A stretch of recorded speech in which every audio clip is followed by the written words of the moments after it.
Hello and welcome to the United Stand. It is Sunday Night Live. How are you all doing? Get involved with the show. Absolutely loads to talk about. Let me give you some of the lists of the things. Wayne Rooney, would people have him back? The Manchester United board, are they to blame? Is Lukaku living up to his £75 million price tag?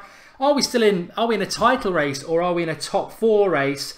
And is Mourinho to blame in relation to some of these deadwood? People talk about deadwood, but the deadwood's been here for 2 years. Surely the manager maybe should have got rid of him.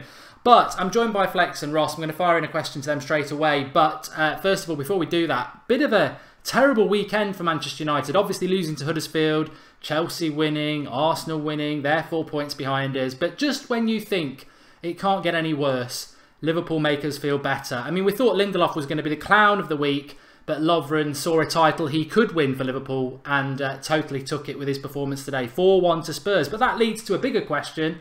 How do United set up against Spurs next week? We'll certainly be talking about that.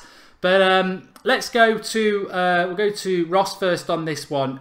Flex spoke about effort, I think, on his fan cams last night, like a lot of people. Obviously we've seen what Flex said. We've seen what I've said. What was your thoughts about yesterday's performance and why it went so terribly wrong? I wish I knew the answer as to why it went terribly wrong, but it was just a subpar performance from the whole team. I think there was a distinct lack of quality as well. I know there's enough quality to beat Huddersfield, granted, but there was a real lack of creativity, and it just goes to show you that, you know, the miss of Pogba was just too much when the team's playing like this, and even Fellaini to a point. So, yeah, the team was poor. There wasn't enough quality, and I wish I knew the answer as to why. I really do, because I hope Jose's got the answer, because it needs to change in the next game. I just wonder, and it's a thought in the back of my mind, I don't know if I think it or if it's just in the back of my mind, but I wonder if the negative tactics to Liverpool have led on to this poor result. It's just a thought. It's what Phil Neville said on Match of the Day. He said it's no surprise what happened yesterday, because the momentum before the international break died with that performance against Liverpool. We weren't great against Benfica even when we won, and we were set up there. But talking about Phil Neville and Match of the Day, if anyone follows us on Twitter at United Stand MUFC, I had a little bit of a to and fro with Jermaine Genius off Match of the Day. I was so happy he bit on what I said. Basically, we tweeted out that he basically said that Huddersfield dominated us yesterday and we were very poor. And I just said, just another example of a Match of the Day pundit being handed a script by a runner who's not watched the game. And he came back with something like, you should take the L gracefully like your manager did. And I said, well, you should accept that you didn't even watch the game, because 3 weeks ago you said Mkhitaryan was the best player in the league. And any United fan would tell you that that's not. He's been stat padding. So, you know, I thought we were terrible yesterday, Flex. We were terrible yesterday. I can't argue with that. But I do think 24 hours later, I look at that game and I didn't watch it all, because it would have been, that's just sadistic to watch that game again. But I did watch it. I watched part of it, and I thought, you know what? Apart from two really bad defensive mistakes, Huddersfield didn't create anything. We still managed to score one goal. I think if Phil Jones didn't get injured, I think we would have come away from yesterday, sat here tonight saying we were awful again, but we would have won it 1-0. I just think we lost that game because of defensive errors. I mean, Huddersfield, full of effort, can't take it away, deserved the win. They got 2-0 up and everything, but I think on another day where we don't make those errors, we win that game 1-0, and we're all going, well, it's all about winning when you're playing badly. And I genuinely do believe that. I don't know whether you totally disagree or not, but I do, and that's why I argued with Genius about it. Do you know what it is, Mark? I agree with that to a certain extent. But after watching, I don't know if anyone saw the game, but like even in literally the first 2 minutes, the first two passes that were made, they pressed Martial, and a tackle went banging on him. From then, you knew the Huddersfield players were up for it if they needed any reminder, which they shouldn't have. So from then, we knew I was in for a game. Jones going off the pitch, as soon as he went off, we looked instantly nervous. I don't know whether it's, you know, Captain Marvel Jones and the players are looking up to him, but for some reason, as soon as he went off, we just lost all of our confidence. We were second to almost every ball, every 50-50 challenge in the first sort of 15 minutes. We were just losing it. And I was just like, why is this happening? I don't understand. It doesn't look like we're up for it. Huddersfield will play out of their skins. You know, we know that. It's a fairy tale for them. Man United are in town. They haven't played us in the Premier League before. They haven't even been in the Premier League. So it was a huge day, and they just wanted it more. Lindelof obviously comes on, and again he just looks so nervous. And I did see at the beginning I did blame Matt straight away for it, and I heard someone saying it was a bad pass from Herrera. And when I watched the highlights, for me it wasn't the best pass from Herrera, but a guy with Matt's quality and Matt's touch, for me, we've been screaming for him to start as well. For me, I just think he had to look after that ball a lot better. I did say in my my review of the game, that I didn't really have too much grievances with Jose for that performance, if I'm honest. Looking back on it, I did say to you, when you're at the games, it's difficult to kind of take it all in because you've got to go and get fan cans and stuff. But on hindsight, I do potentially agree with the two substitutions that maybe were a bit too quick. I probably agree with that. But I think that because the first half was so poor and we were 2-0 down, I think that was Jose just trying to assert himself on the game and impact some change, because we just weren't good enough. We was not good enough. And for me, those 11 players on that pitch were more than capable of beating Huddersfield Town. Let's not forget that. Yes, Jose tactics and Jose substitutions, the players on the pitch were more than good enough to beat Huddersfield Town, just like Spurs did when they went there and absolutely battered them, just like all the other top teams probably will when they go there. Yeah, they just weren't up for it. Yesterday, you're spot on. Spurs have already been there and battered them, and City will do the same. Exactly, and that's the sort of benchmarks we need to be kind of aspiring to. Yes, it's nice to win by a lot of goals and get the performances, and it's not like you're not going to win the league unless you copy your rivals in their performances. But like a lot of the fans said, coming to Huddersfield and losing is shocking. It's embarrassing. And the fact that Herrera actually said it in his interview, for him to say, a Manchester United player after the game, we didn't want it as much as them, that means the mood in that dressing room is they're all probably united in saying, we didn't want that, boys. And that's shocking for me. And Jose's right. I'll tell you what, though, I'm going to come back at this. I just want to take a few comments, then I definitely want both your opinions on this. Joshua Douglas says we just need to have patience, which fits in with something I'm about to say. Mourinho blamed Mata for the first goal yesterday. Amaru ZZ says, this is the problem again. Mourinho shielding himself. I don't like that. Being beaten by Huddersfield makes us feel like Spurs will slaughter us, says John Elliott. We're going to talk about that. Do I think McTominay's better than Mkhitaryan? I think you're going too far there, Arturo.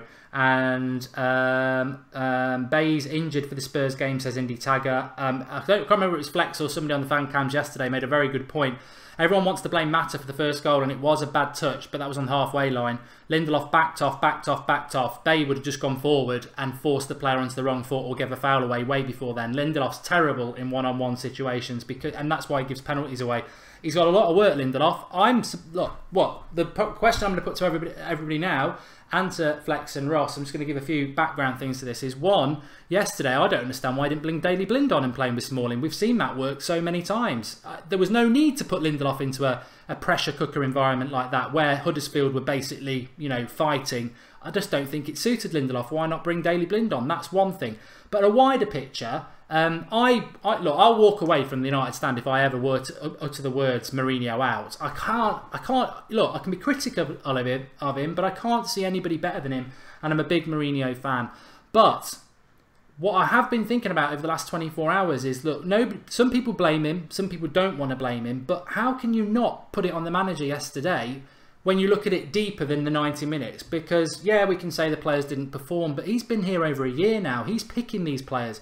And I've heard a lot of people saying, oh, this squad's not good enough. It's full of deadwood still. Ashley Young has got to go. Yeah, he plays well against the lesser teams, but where was he yesterday? Where was he against Liverpool? Lingard's not good enough.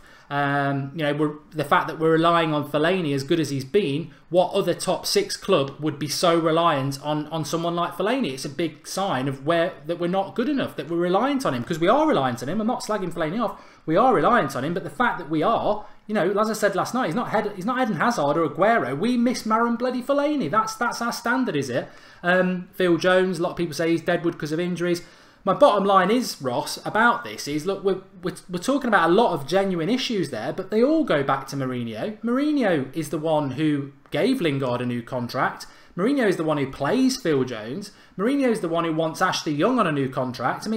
They may well be deadwood, but Mourinho's not got rid of that deadwood. He's kept it. He's not been here 5 minutes and he's stuck with it. He's kept it. So surely if people want to be frustrated, I think every excuse they come out with to blame the players ultimately comes down to the manager. And I don't want to say that, but I do. But surely it does. Yeah, that's probably my only gripe with Jose is his lack of clearance of deadwood. It was really interesting because I actually watched, I think Gary Neville retweeted it, and it was an interview with Sir Alex Ferguson just opening up, I think it was Salford City's new stadium, and he did a speech about how he invested in the youth and why he did it. And I think Jose's tried. I think this playing of Jesse Lingard and stuff, he's trying to kind of do it half his way and half the United way. But I just think he's misunderstood what the United way is, because it isn't playing local lads like Jesse Lingard. It's investing in the youth players and actually really relying on them and giving them a chance. Because Fergie said it in that speech that youth players and young lads rarely let you down. They will always give it their all. Sometimes they might not have the talent, granted, but they always give it them all. I felt like the 11 players on that pitch totally let Jose Mourinho down, which is why I don't blame him for the result. I blame him for the players that are on that pitch. They're his 11 players. They still let him down, and they let United fans down. All the fans travelling, Flex, you were there. They let everyone down. It was. Do you think they let him down? Do you think they're letting him down because they're not good enough? And he picks them. There is, agreed. That's Mourinho's fault. Yeah, he picks the 11 players on there, but you expect a certain level from players that are paid that much. They have been brought in for that much, and the talent's there, but they didn't use it. For some reason, they didn't show up, and I really would love to know what the reason is, but as Flex was saying, they were second to every ball. And I will disagree with you slightly, Mark, on your assessment of the game, because I thought Huddersfield were phenomenal. I think when you have a game plan to sit back and shut the team out and hopefully hit them on the break and score 2 goals. I know our defence was crap, but they scored the 2 goals. And then for the rest of the game, I know we scored, but we did not trouble them. And that was the most upsetting thing for me, because 2-0 down at half-time, I'll take it. As long as we react in the second half. I know Rashford scored, but for me, there was no reaction there. And the last time I saw United play in the second half with no reaction was in Van Gaal's days. And I don't know what he said to Mourinho when he met him at Liverpool, but we need to get that guy away from our club. You know what? Look, I'm going to say this honestly now, and we're all sort of saying the players weren't good enough and this, that, and the other yesterday, but. And everyone's moaning after Liverpool let 4 goals in, saying, why didn't we attack them? Ross has just hit the nail on the head there. Huddersfield basically sat back at home and hit us on the break. Imagine what Liverpool would have done. We almost had to sit back yesterday because sit back against Liverpool, because if we played like that, which was trying to attack, Liverpool would have beat us about 6-0. That's the problem with United at the moment. We're just not creating any chances.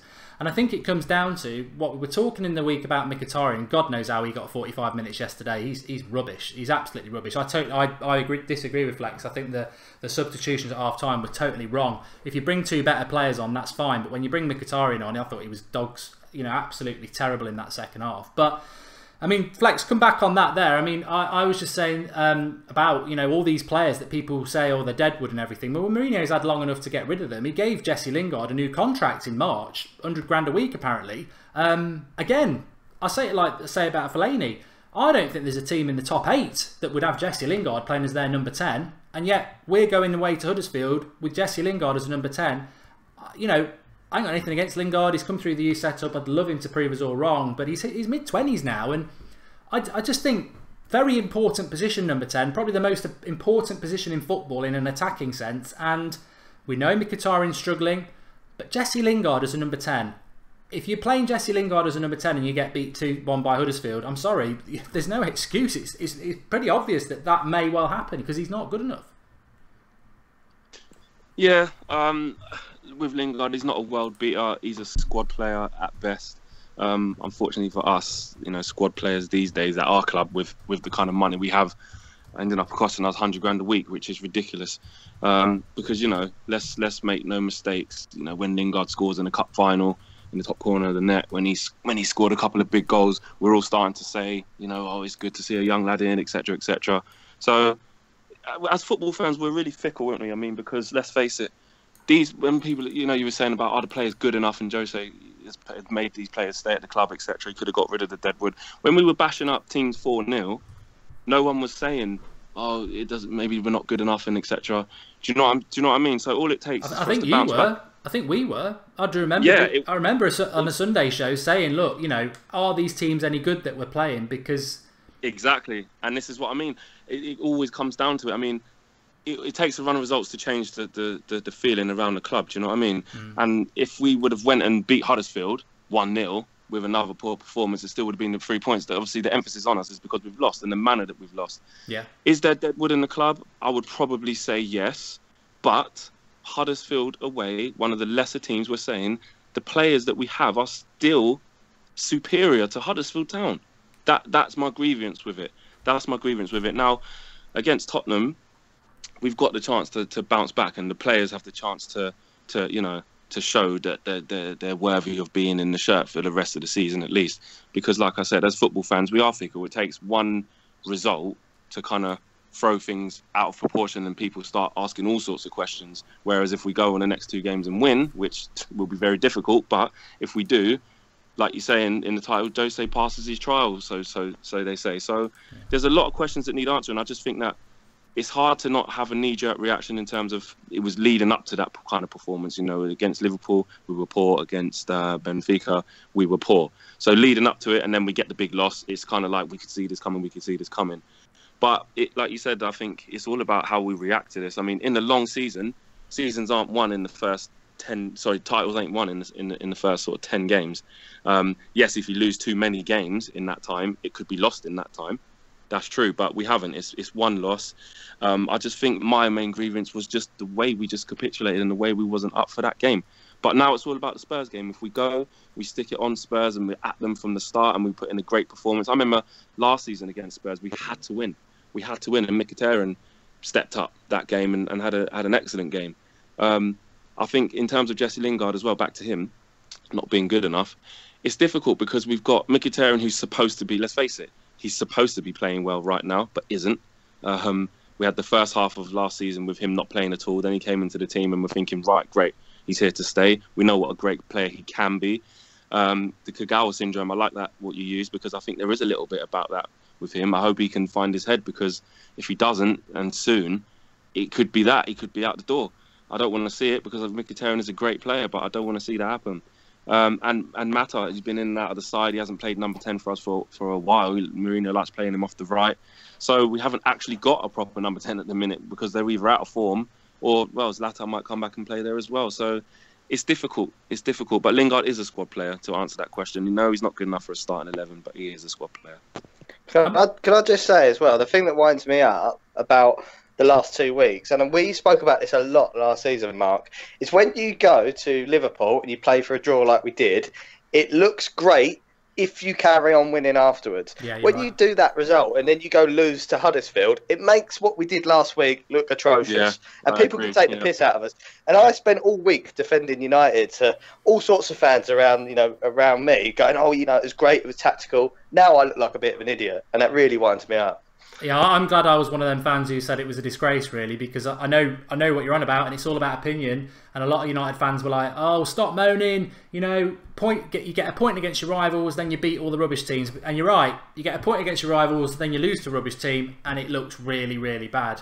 But going back on what both the lads are saying and everyone's saying in the live comments, I know for a fact, because I've been doing the United stand for a long time, if we'd scraped it 1-0 yesterday, which I think without the defensive errors we might have done, I still know we'd have been sat here tonight going, what we're about to talk about, the Spurs game, saying, look, we were lucky yesterday to get 3 points at Huddersfield playing like that. We're going to get tanked by Spurs. But we'll talk about that in a minute, because there's a couple of live comments I need to mention that are absolutely fantastic. Greg H, I love this comment. He says, Lingard is a good project at the wrong time. And I think what he means by that is, look, Lingard should not be being used as a number 10 in the team at the moment. If it was the team of 99 with Beckham and Scholes and Keane in it, and you're playing Lingard on the right, trying to promote a young player with that real good talent around him, you can get away with it. I'm still not convinced he'd make it. But playing him at the moment when there's so many other areas of issues, I think, massive, massive problem. Guys, you're forgetting Timo says, guys, you're all forgetting that Lingard's a great guy. He bought the real fans a pint. Yeah, I remember that. Just quickly before we move on to Spurs, link in the video description. I think we're going to miss Eric Bailly next week, which is a massive concern against that Spurs attack. But we do miss him. But we've got a signed Eric Bailly shirt to give away. The link is in the top paragraph of the video description. All you got to do is there's a new app launching tomorrow, which the United Stand's going to be on. All you got to do is click the link, put your email address in to get information about the app, and you will go in the draw for the Eric Bailly shirt. So the link in the video description, dead easy to enter. Don't forget to do that. I'll go to you, Ross. Spurs weekend, next weekend, obviously pummeled Liverpool today. I've watched a lot of Spurs this year. I've seen both the Real Madrid games. Very impressed with them away to Real Madrid in the Bernabeu. They're certainly not going to be phased about coming to Old Trafford when they can get a result at the Bernabeu. And my big question to you really is Mourinho. I think watching Spurs today and watching United yesterday, his reaction is going to be, I need to park the bus. I think we all know, the 1,000 people who are watching and us three, he can't park the bus at Old Trafford. Will he do it? How do we do it? What's your thoughts? It's a really strange one because given the injuries we got, I'm not comparing our best starting 11s. I think given the injuries we got, I think Spurs in every part of the pitch have better players than us. I think their defence is solid, their midfield's creative, and their attack is ridiculous at the minute. Harry Kane's in the form of his life, like he's always been. The problem is Spurs are so good defensively and they don't really have a great counter-attack. Harry Kane plays better when they have lots of possession. He's not really a running behind kind of striker. So for me, you have to attack them. If you sit back to Spurs, you are playing into their hands. It's not like Liverpool. You play into their hands and that's when Harry Kane comes alive. They'll hit crosses in the box. Given what centre-backs we're going to have, it's going to be so dangerous. So for me, you have to attack them because it's the old cliche. The best way to defend against Spurs is to attack them because, yeah, I just don't think Harry Kane's that great at running in behind. But yeah, if you get the ball at his feet around the box, you're absolutely done for. So, and I think Jose should. He should, you know, he's paid millions of pounds. He should recognise that. So hopefully we attack them. But I worry about our midfield because there is absolutely no creativity there, or there's not even the ability to keep the ball that well at the minute. So that game really, really worries me. Yeah, it does. I mean, I'm just reading a lot of the comments there, and a lot of people are saying Spurs are going to beat us. Just very quickly on United, just going back to the summer, I just think we've got nobody who can cross the ball, which is horrific when you've got someone like Lukaku in the team. The midfield, like Ross has said, is a struggle. But I think both sides, we are really, really flawed, and we haven't got the players to go through the middle. And I don't really want to talk about Lukaku as a project tonight, but a topic, sorry. But, you know, people are moaning about Lukaku. His hold-up play was rubbish yesterday, but we knew that when we bought him. But ultimately, if you don't give Lukaku chances, he looks like an average striker. He needs the chances. This game, Flex, next Saturday against Spurs, do you expect us to win it? Is it a must-win game? I mean, are we still in a title race, or do you think realistically, you know, a draw might not be a bad result and we're fighting for top four? It's a must-win game. It is a must-win game. I wouldn't. It's difficult. The game really does worry me because last season, and you know, last couple of seasons, but since Harry Kane's been a great player, he hasn't come to Old Trafford and caused us too many problems. That's because we've always been on him. We've always had him in his pocket, especially last season. This season, with at this point in our form and our injuries, it really worries me what back four we're going to field, what the two centre halves are going to be, because if Harry Kane, like Ross is saying, if Harry Kane gets the ball in and around the box and you're not on him, you're asking for huge trouble. How do we approach the game? We have to attack. We have to. Firstly, we have to attack because, like Ross is saying, you know, that won't play into Spurs' hand. They won't like that. And secondly, we're at home as well. Yeah, you cannot park the bus at home to Spurs. And to be fair to Mourinho, he got it spot on. I know I keep talking about last year, but, you know, it was the best way to beat Spurs when at that point, I remember we had to win. We had to beat Spurs to, at that point, you know, stay on the front foot and try and get some more points on the board. And we did. We took the game to win. We kept a clean sheet and Mkhitaryan scored a great goal. It's similar to that. We have to take the ball to him, take the game to him, sorry, because if we don't, they're a very confident, compact team, and they're not going to fear us. Make no mistake about that. They won't turn up at Old Trafford on their coach and think, flipping heck, we're at Old Trafford. They're going to be feeling very, very confident, and rightly so. They've been to the Bernabeu and played the best team in the world, let's face it, Real Madrid back-to-back Champions Leagues, and got a good result and did not look out of place at all. So why should they fear us? It's all up to the players. It's all up to the players. Yes, Mourinho needs to demand a reaction from the players, and that comes from the manager having to question the players' desire, and that does come from him. We need a good, positive result against Spurs, and that does come from the manager. But the players have to turn up, and the fans got to do their part as well. Old Trafford needs to be absolutely rocking. We can't allow this uncertainty to be coming into that game, where obviously we're nervous because of the poor results. We need to create an electric atmosphere and make that home advantage count, because if we don't and we allow Spurs to be positive and comfortable, we're going to be in for a long afternoon. I mean, I'm loving the fan cams that Flex is doing. I hope everybody's watching them after the games as they come through a couple of hours after. Really good, because you really do get the... obviously, you know, we're a global fan channel. We do the Skype show tomorrow night at 8 o'clock and we get a lot of opinion. But if you watch United games, especially under Van Gaal, you've got them chanting away and you think, how do they do that? How do they... Because they're supporting the team. And it was terrible under Van Gaal and Moyes, but they're still chanting away. So it's great to get that on the fan cams when Flex is there, getting that feedback from the fans. And you could hear some of them in the background saying Mourinho out. You know, they're the same as us, really. Yeah, I'm not entertaining that. I don't want to hear any of that right now. It's way too early for... But you know, it's great to get those opinions. But I think one thing we can all agree on is I think Old Trafford will be rocking next Saturday against Spurs, because ultimately we've lost one game. Nobody wants United to lose. I think everybody pretty much wants Mourinho to be successful, and we're just disappointed with yesterday. I've got a funny feeling. I mean, we'll do it later in the week, the preview and everything like that. But I was thinking about this today. I think we're going to beat Spurs. What comes back to my head, I know Flex is talking about beating them last year. The result that comes back to my head is that, and I was at it, was Chelsea in April, where nobody thought we were going to... I remember I was in there having my corporate dinner and all that lot, and the team news came out, and it was horrific. I was going bloody mad. And it was an absolute masterclass. Herrera man-marked Hazard, and we won 2-0. And I think we will... I've just got a funny feeling we're going to win it. I think we'll then go and lose at Chelsea the week after, but I think we will beat Spurs. And just on that, I think from the next two games, talking about Mourinho on trial, I think he needs 6 from 2 and 4 at least. But I do think Chelsea will beat us. I just think Conte is a bit of a, you know what, and I think they'll get us. But we've got to beat Spurs, otherwise this mini international break is going to be a bloody nightmare. We've got 1 point from 2. It's not good enough, and October could be our graveyard if we're not careful. No pun intended in relation to Halloween. But one thing I put this on the agenda because I do want to talk about this, and I know Ross will enjoy it because he was up his arse for a long time, but I don't think he was in the end. Number 10 is a massive, massive problem for Manchester United at the moment, and you know, I've been on about it for about 12 months now. Certainly the whole time that we had Rooney. If you haven't got a number 10 who's any good, I mean, look at what people like De Bruyne and Silva are doing for City. You're not going to create chances, and it's no surprise to me that United are struggling to create chances with no Pogba and no number 10.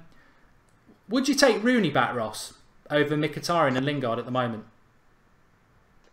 Right now, as a player, yes. As Wayne Rooney, the person, the age he was, no. I think he was just... Because we get Rooney, the captain, back, and I know that he was a great captain, I thought, but it's good that he's gone. Do you know what I mean? That's gone now. That's not even a talking point. It's good to bring up because I thought he would have made a difference on the weekend, and I think would he make a difference against Tottenham? Probably not, but I thought he would have made a difference on the weekend because there was just a lack of quality and a lack of talent. But we're not forgetting that Wayne Rooney lost pretty much all of his football abilities and even his first touch. And I know he's scoring the odd goal for Everton, but really he's not playing well for them. And I really do love searching his name on Twitter during an Everton game and seeing the fans' opinion of him, because he hasn't won over a lot of Everton fans either. So, yeah, it'll be a no. It'll be a yes and a no. I wouldn't take him back, but at the minute he probably would improve our starting 11 given the injuries we got.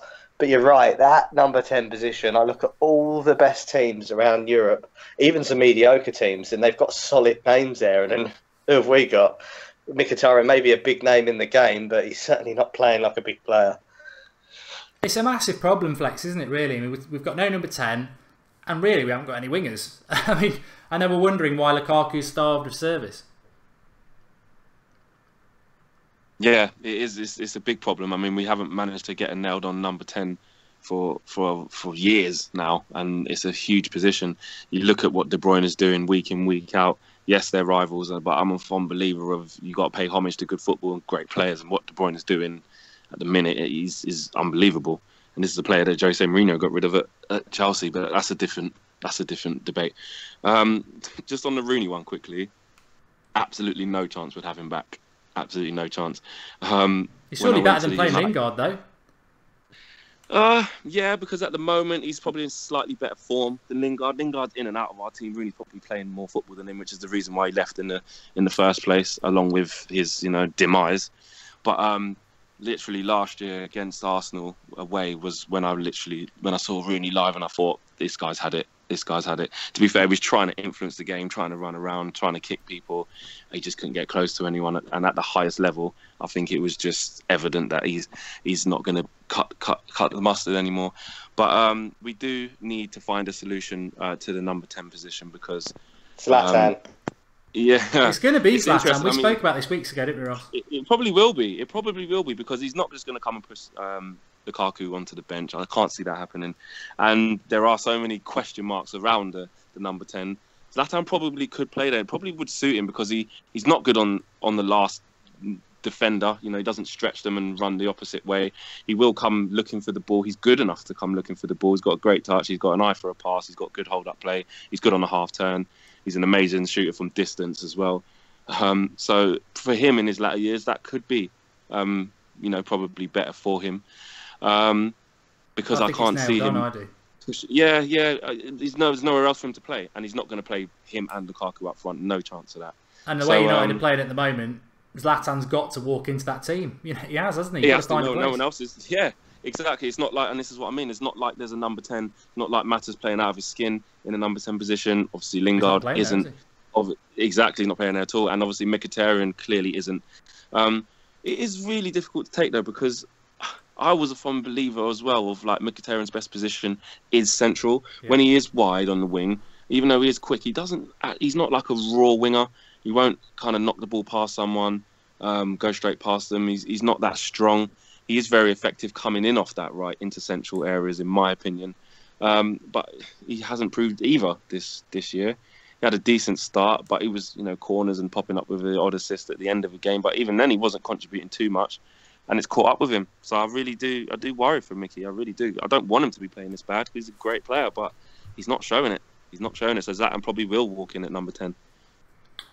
Loving the show tonight. Loads going on. I'm reading the comments and sort of taking notes. And please do drop a like on the video. Sunday shows, it's the first ever show we did 3 years ago. It was a weekly and it's always a cracking show. So do drop a like on the video if you're enjoying it. Still got loads more topics to get through. That's an interesting one, Ross, isn't it? We spoke about this probably 6-7 weeks ago. Zlatan as a number 10, and at the time it was quite a controversial topic, but we were sort of like saying, I reckon that's where he's going to be.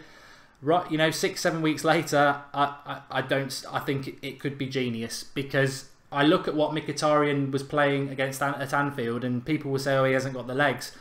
Basically, when you've got Pogba and Matic, they're just a pair of beasts who can do it on their own, all the leg work. I think Zlatan could wander around in that position behind Lukaku, and leadership, as you mentioned about Rooney. I think Zlatan, get back as soon as you can and play him at number 10 because, as Ross said, as I said yesterday, Mkhitaryan, really like him. Best position is centrally, 100%. Followed his career at Dortmund, but I'm sorry. I hope he proves me wrong. I think it's the Kagawa syndrome. I think he's just not got the physicality for the Premier League. Get Zlatan back fit, give him the number 10. He's got the number 10 shirt. Get him in there. You're never going to play Mata there, who for me is the best option. Let's do it because at the moment we're so poor in that number 10 position. Dreadful in that number 10 position. I do wonder if he's going to try and sort of link Pogba into it, but you're absolutely bang on. And I think this team yesterday is crying out for not Zlatan the footballer, just Zlatan the person as well, and what he brings on the pitch, that confidence and that not be afraid to always ask for the ball. And I saw that from Matic yesterday, actually. Was always on the ball, was always trying to do something, where other players, it seemed to me, just sort of went into hiding. Pogba would be that guy as well, but I think it will be a touch of genius. And to give you a rare bit of praise again, Mark, you mentioned it before I thought of it, to be fair, but Yeah, it's got to happen for me. It just, and I like Flex was saying, it almost on paper will work so well, but we are a little bit nervous because we really don't know how it's going to work. But on paper, it could, in theory, be the perfect number 10 because he's got height, physicality, he's great with his feet, like you said, great long shot. The only thing will be his sort of last ball, which is where Mkhitaryan completely falls down, which is his last ball because he's just wayward. But I think Zlatan has the talent, and again, it's not just the talent, it's the man. And when a player like that comes back, a whole team can lift. I remember when United, I think, were playing awfully before Rio Ferdinand come back from that drug ban, and just having him back in the team, the whole team lifted. And I think Zlatan will bring that back to the team and bring the confidence back up. Yeah, definitely. I mean, to be honest with you, as much as people are down at the moment, and I think you've got every right to be, I'm about to do my normal Mourinho. I can't do it. I can't totally be against Mourinho because I'm a big fan of his, and I'm just going to say something now. You talk about spines and beasts and bullies, and I think we've lost them lately. I think, a few weeks ago we had the team to bully people, and then we've lost Fellaini, Bailly, Pogba. You lose 3 beasts, and it's difficult. But when everybody's back fit, if you imagine the spine of De Gea, Bailly, Matic, Pogba, Zlatan, Lukaku, I mean, we will win games. Doesn't matter who's, and Valencia's a beast as well. We will win games. But, again, and I want the lads and I want everybody, I've just got to say as well, Paul Robinson made a really good point. He says the top 3 issues to resolve for United at the moment. And it's a really good point. I don't think we're going to get it in tonight. But Paul, I know you've called in before. Give some thought to that answer. Skype in tomorrow. I'll keep an eye out for you and we'll get you on the show because it's a really good point. Remember, 8 o'clock tomorrow night is your show. It's the Skype show where you can Skype in. So jot anything you've got down for tonight, for tomorrow, and we'll take that because it's a really good point. And I know there's loads to discuss and we can never get it all in, but we're trying. So, yes, I want everybody's opinion on this. This has been going on since the last 2 years. I've done some research on this. The last 2 years of Sir Alex Ferguson's reign. So 6 years now. Every October for the last 6 years, United have an injury crisis. We've changed physios, we've changed tactics around how we, condition players. But every October, we have a lot of injuries. And for people who say, oh, stop moaning about injuries, look at the injury table. We're top. We've got 8 now. Look at Man City. They've got 2. Mendy and company. We have got bloody loads of injuries again. And to be honest, I've just said it there. You take Pogba out, Fellaini out, Bailly out. Zlatan we knew was out anyway. But, they're 3 players that have been key at the start of the season. And I think if you take 3 key players out of any side, that is going to hinder them. We're not invincibles we're far from it. And I think injuries, unfortunately, yet again, causing us problems. Some of them probably we couldn't do anything about. I think Pogba's hamstring is Pogba's hamstring. But, I certainly think Phil Jones still being at the club is a mistake. I like Phil Jones. I think he's played well this season, but his injury record is what it is. Flex, what's your thoughts on this injury crisis that keeps happening with United? Can it be bad luck after 6 years? And is it going to be a case again that these injuries are going to undermine whatever title challenge we thought we were in? Yeah, when you were talking about the ingredients that might hinder us earlier, one of our shows, Ross was like, we need luck with injuries, and for some reason we're just not getting it. Yes, 6 years is a very long time, but in that time we've had 3 managers. So unless they're all doing exactly the same training regimes, which I don't think they would be, it's got to be just unlucky. I would like to say it's the same for every club. It is to a certain extent. Every club has to deal with injuries unless they are super, super duper lucky, like Leicester were in their title winning season. They didn't have hardly. I don't think they had 1 injury. But it is about luck, and you just got to... This is why squad depth and the quality of your squad depth is super important to ride out times like this. If I'm honest, in the summer, I expected at least Jones or Smalling to leave because, we've actually got 5 centre-halves, which is, including Lingard, you think we're in a really good position. It's probably too much. We don't need that many. But with Jones's record, I do think it's a mistake him still being at the club. I honestly thought he would be the one to probably move on this term. I actually do like Smalling. I like Smalling. I think Smalling. Yeah, I think he's a really good centre half, and I think when his confidence is up and he gets a run of games, he can be a really dominant, powerful centre half. Jones is kind of can get a bit of form, but you always know there's going to be that bit of a mistake or the inevitable injury that always happens. So I think for him, I would put more of my trust into Smalling just because of the physical conditioning is better, so you can work on the rest. But in terms of the actual question you're asking, it's difficult to say. I do think it's just unlucky. Yes, it's 6 years, but I just think it's unlucky. Yeah, I mean, I look at those injuries, Ross, and realistically, I think the Pogba one, what can you do about that? His hamstring went in a game. The Fellaini one, I think, is down to Martinez for playing him in a game when he had a knock on international duty, which is an argument in itself. Zlatan and Rojo were legacy of last season, so I know they're on the list, but really, should they be on the list? Which then leaves you with Phil Jones and Eric Bailly, really, as the main ones. Which, to be honest, I think those two injuries cost us the result yesterday. I know people weren't happy with the result, but actually, we wouldn't have conceded those 2 goals if Jones had stayed on the pitch or if Bailly had been fit. And I did say it yesterday as well. I mean, on that Phil Jones one, I do want your thoughts on this because a lot of people don't want to accept it, but I agree with what Flex said there. I think if you play Phil, I'm stunned by Mourinho, really. I've sort of said that, Phil Jones is the closest thing to John Terry out there at the moment, and I know Mourinho loves John Terry. But the stats are there with Phil Jones, that they are literally 6 years long as well, like our injury list in October, and I guarantee Phil Jones has been on that injury list every October. I don't care if Phil Jones is head and shoulders the best centre-back in the world. I'd have sold him 2-3 years ago because he will do what he did yesterday. He cannot stay fit. And people don't like it because I was saying it 3 or 4 weeks ago. Oh, leave him alone, he'll be fine this time. And I don't want to say I told you so because it's not even a victory to say I was right. It's there in black and white over the last 6 years. He cannot play more than 6 or 7 games before he gets a major injury. And I'm really surprised that Mourinho went down that route. I mean, to be honest, if I'm really harsh, we can say we're unlucky that Phil Jones got injured after 20 minutes and it cost us the game. But were we unlucky? It's the most predictable thing in football, and that did cost us the game. And I have concerns about Eric Bailly as well. I know he's only been here just over a year, but he picks up a lot of injuries. Yeah, our injury problems is a nightmare because look, we've lost our best player to injury, and I'd love to see how Man City get on without Kevin De Bruyne and David Silva, or I'd love to see how Tottenham get on without Dele Alli and Eriksen. And that's pretty much what we've had. We've also lost, Pogba's I know, Phil Jones, you're right. Pogba's huge, and we've also lost.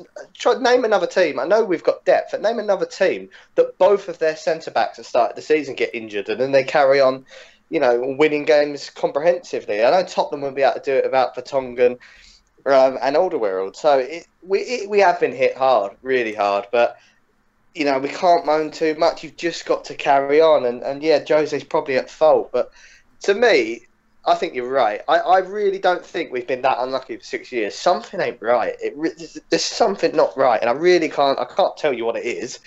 But under Van Gaal, it was like a joke. I think we had like 12, 13 players injured every season. And last season under Mourinho, it got slightly better, but it was still a bit of a joke. And this season, we're in October and we're already heading down a slippery slope. Yeah, it's not that bad at the minute, but I can guarantee it will get worse and worse. So it is strange, and I know we say that Leicester got lucky in that title-winning season, but I honestly believe that half of their squad were playing injured, and I think that you need a little bit of that. And I don't know if it's just the modern-day footballer, but for me, it's I see players getting injured, and they're not even going in for challenges. All they have to do is just step one step to the right, and you see them on the floor holding their leg.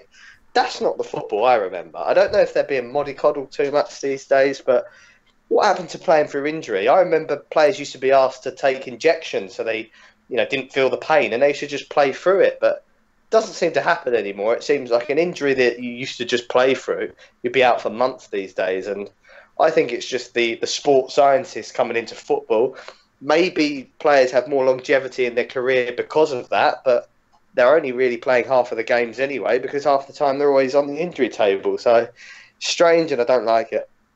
No, very good point. And what a lot of people said yesterday in relation to this thing about United is that United get a lot of injuries because we've got a lot of injury-prone players. And I certainly think there's one or two there that I would agree with that. Matthew McFadden's made a contribution. He says there are 3 certainties in life: death, taxes, and an injury to Phil Jones after a good run of form. Which is, it is true. Like I said, I mean, I like Mourinho. I want him to be our manager, but I was always very surprised about him building a team around Phil Jones, because I think yesterday was absolutely inevitable, and I thought really naive of the best manager in the world to do that. And again, I'll go back to it.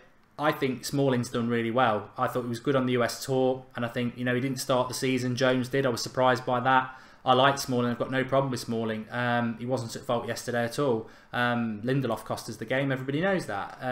But I was very surprised they didn't bring Daley Blind on, because, and for people who say, oh, well, that's a problem, can anyone not forget the end of last season in the Europa League final and the last month of the season? It was Smalling and Blind. So I don't know why he didn't do that. I was really, really surprised by that. Really, really surprised. But what I would say, and Ross touched on it there, Flex, as well, is I think what we can say is that, Mourinho is making mistakes. He gave Lingard a new contract. He played him at number 10. He put his faith in Phil Jones when maybe he shouldn't have done. He made the substitutions at half time. He sets the team out. He brings the tactics in. He stuck by Mkhitaryan. He brought him on at half time. All that, and I agree with it. But the reality is, I still think Mourinho is doing a fantastic job at United. I do, because when I look at all the problems they've got, no number 10, no wingers, the squad isn't that good compared to what people like Chelsea and City have got as a first team. And Mourinho's won us the Europa League, he's won us the League Cup, we're second in the league. I know it's disappointing this weekend, and maybe it's a reality bite, but look at the position we're actually in this. He's only been here just about a year, and for all the mistakes he's making and everything like that, I just think we're way overachieving. I really do. I was looking at it this morning and I thought, look at this squad, look at all the problems, look at all the injuries. He is way overachieving.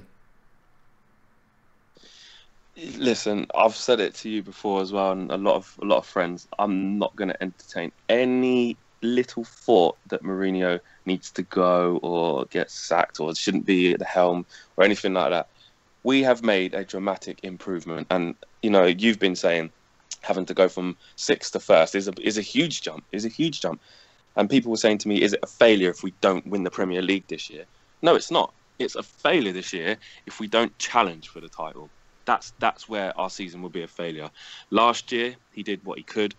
Yes, in the league, we didn't put away teams that we should have put away when we dropped off a lot of points. So then, as the season developed, we had to concentrate on different objectives, which i.e. was the Europa League. And we won that. We won the Carling Cup, or whatever cup, League Cup, however you want to call it now. And I know the Charity Shield isn't a trophy, but it started us on a good run. He brought back a winning mentality to the club. That's what I will say. And the thing is with Jose is, let's face it, no matter what mistakes he's making, he's made mistakes. Of course he has. Not what manager hasn't made mistakes. Sir Alex, the greatest manager ever in history, made loads of mistakes. Sold players when he shouldn't have sold them, bought players when he shouldn't have bought them. That's managing for you. But for all of those mistakes, they produced the goods. No matter where Mourinho has been, he has won trophies. It's as simple as that. Yes, we might not like his style sometimes. Yes, we might not like how he stirs the pot sometimes. We might not like some of his decisions. But with a player, with a manager like Mourinho, you have to understand that this is how he's going to be. He's not going to change his style completely to suit Manchester United. He's going to try and find a balance, which is what he's tried to do. I remember when he first came, people said Marcus Rashford would never play again. That's what they said. They said he wouldn't play any of the youth. How wrong is that? He's integral to us. Do you know what I mean? So I do think it's a case of Mourinho being Mourinho and trusting in his philosophy, which if I was him, I'd completely trust in my philosophy. If I had one anywhere I'd go, I wouldn't change a damn thing. So I do think that anyone who's trying to think Mourinho should not be at the club. Yes, the fans yesterday were running past the fan cam saying it, and it was a wet, cold day. A lot of them have been to Benfica, just got off the plane. They're really tired and peed off. I get it. But I think they're just knee-jerk reactions. There is no way, and like you said, who better at this precise moment? Don't get me wrong. If Mourinho got sacked tomorrow or stepped down, people like Pochettino, we could get mentioned. But we'll leave that for another show about possible replacements for Mourinho if he was to go. But right now, he's the right man for the job, and we just have to understand that Mourinho will always be Mourinho. Yeah. Everybody, please do drop a like on the video. It's nice to get 500 while we're live, and I think it's been a fantastic show tonight, and we've covered so much. There is one more topic I want to touch on as well, but please do drop a like on the video. And as a thank you to you, we are offering a signed Eric Bailly shirt. Link is in the video description. All you've got to do is hit that link, drop your email address into the page it takes you to, send it off, and you go in the draw. So that's a thank you to you. And hopefully we've got a Wan Mata one coming up as well. We just need to sort that out. But Eric Bailly, how we miss him. Hopefully he'll be back next week.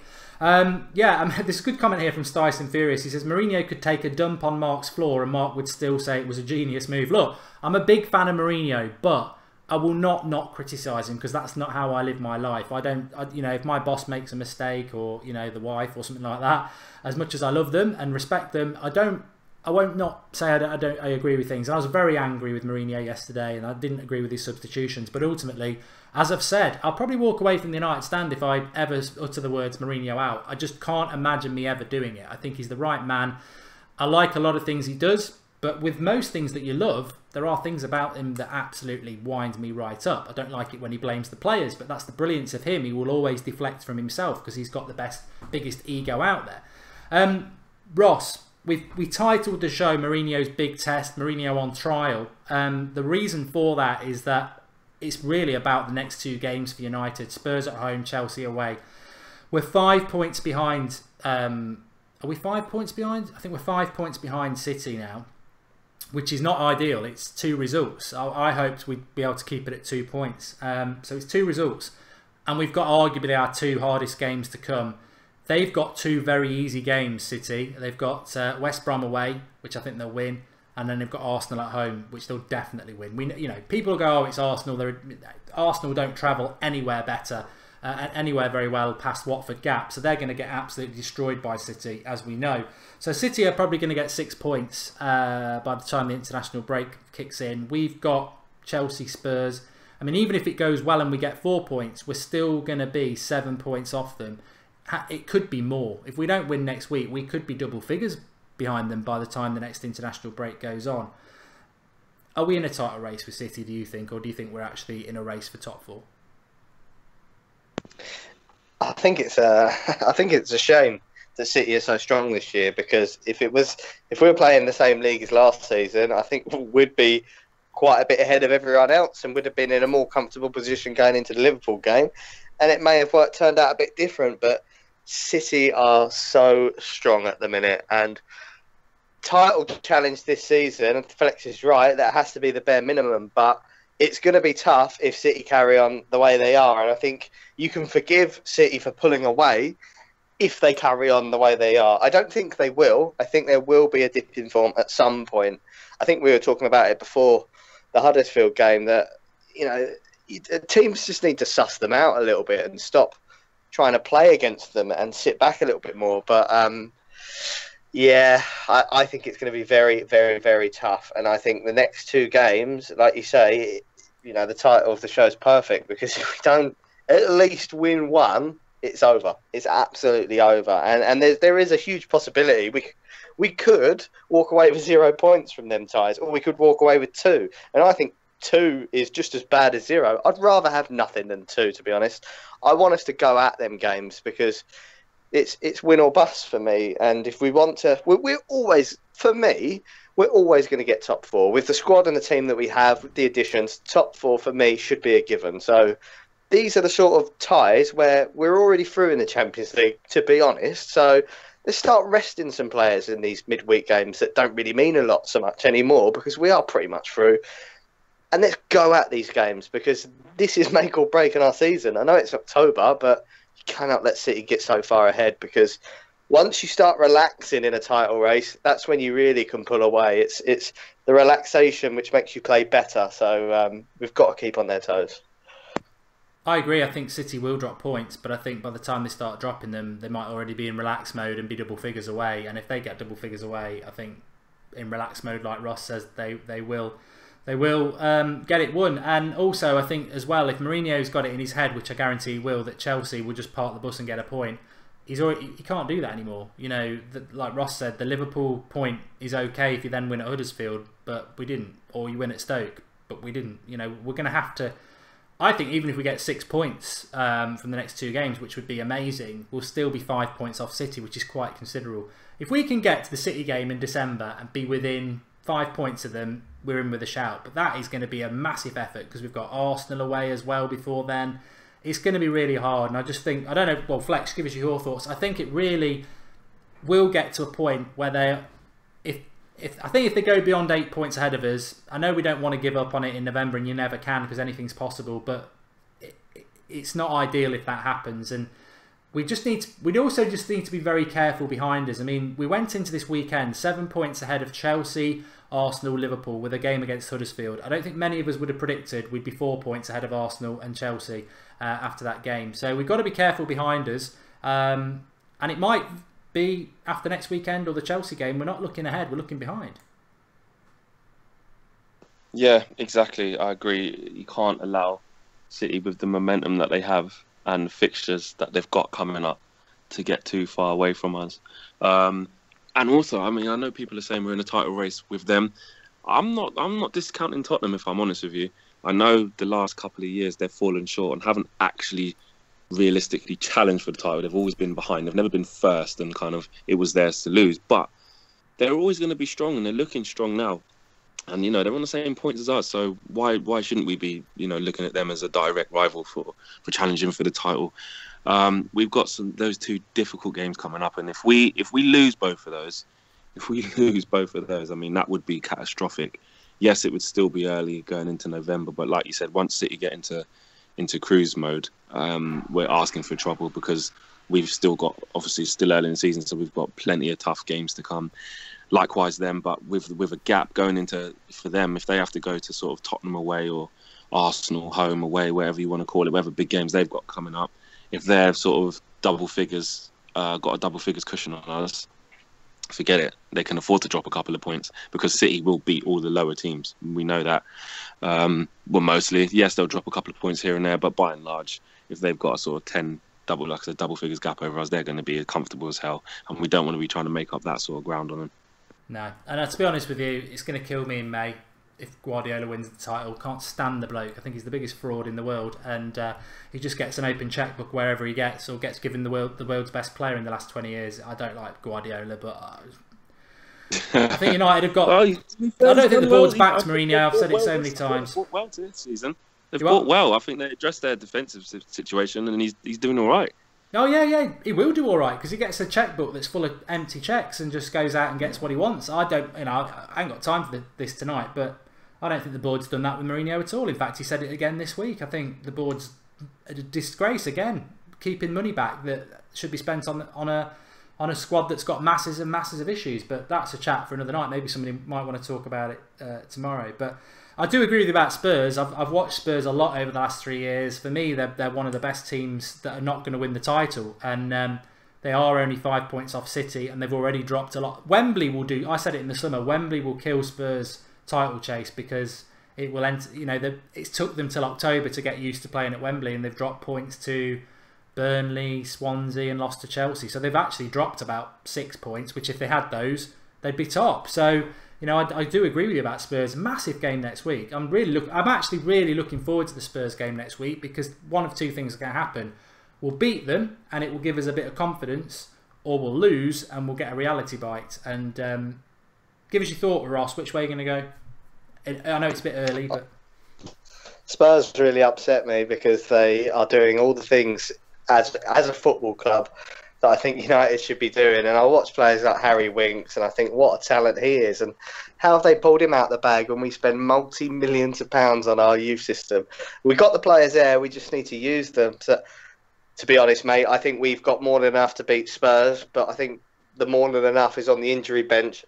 I honestly think Spurs are going to beat us, I really do, and it's going to be very disappointing to watch. But I look at our midfield, the gaps in it, the defensive crisis, and they are so creative. Got so many players that create a chance. Their defence is so solid, be so hard to break down, and we really struggle breaking teams down. So I really can't see us beating them. I know it sounds really negative, and I do apologise, but that's just where I see that game. It's all right. I think we will win. We've had a comment here from David Carey. He says, Mark, I think Jose should play Gomez instead of Mkhitaryan, Angel Gomez. It shows the fans he's trying to his best while we have injuries and playing with the number 10. you know what? Ross just said it there. Pochettino would play Angel Gomez as young as he is, like he's done with Winks. Mourinho will never do that. I said I'm a big Mourinho fan, but I said it when we got him. He will not play the youth like that. And I know he's playing Rashford, but he didn't give him a debut. Who's the player that Mourinho's using? A 6'4" player I don't think is good enough, McTominay. So I don't see that happening. But Spurs next week, Flex. Initial thoughts early on. I think we'll win. Ross thinks we'll lose. No, I think we'll win. I do think we'll win. I think it'll be a close game. It'll be a tight game. But I'm gonna say that Jose's gonna get a reaction out of the players. I think the players are gonna be embarrassed from last week's performance, or yesterday's performance, should I say? I think they'll turn it on, and I think we'll show that we mean business and answer some questions. I don't know if we'll get anyone back from injury. Because like I said, that was my biggest concern is the fact that we don't have Bailly to kind of keep Kane in his pocket. But Smalling's capable. If Smalling's having a good game and he's on his game, he's capable. I've seen him do it plenty of times. So I do think we'll win. I think the atmosphere will be electric, and I think we'll win the game. I tell you what, that's a good point. The reaction. I mean, we've not really seen that in the last 4 years, but it was one thing we saw for 20 years. You know, Sir Alex Ferguson, I said it yesterday, I remember us getting beaten by newly promoted Burnley or Barnsley one year, and the one thing we always did, we'd have a bad result, we'd all have a meltdown, but Sir Alex Ferguson said there's one thing that's guaranteed, we will react next week and you'll see the real United. Hopefully that will happen, because we need to see that. We need to see that fight. And I think Ross is spot on as well. I don't think Ross saying we're going to lose is anything negative. If anyone's been watching Spurs and United lately, you know, even if we were on our game, Spurs are a very, very tough game. But I do agree with that point. It's such a shame that we won't have Pogba. We won't have Bailly, potentially.